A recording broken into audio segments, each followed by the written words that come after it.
Another day, another vlog, charis. Araw man yan eh. Wala kasing magawa. So papakalaman ko ang buhay ng mga Molly. Kesa naman yung iba dyan, buhay ng iba ang pinapakalaman. Charis.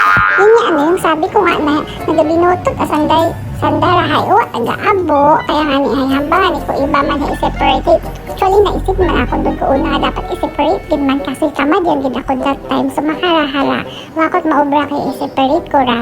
Ang nag-agtabi kami kahapon dito sa Banwa sa Office 8 Fire. Hambay dito mga gwapang officer kasi may aquarium sa dito. Buabong ito rumuli. Hambay ko paano nyo nagawa yan mo? May hambay dahil i-separate ako ng mga baby ko no. Agod yun mag-abo.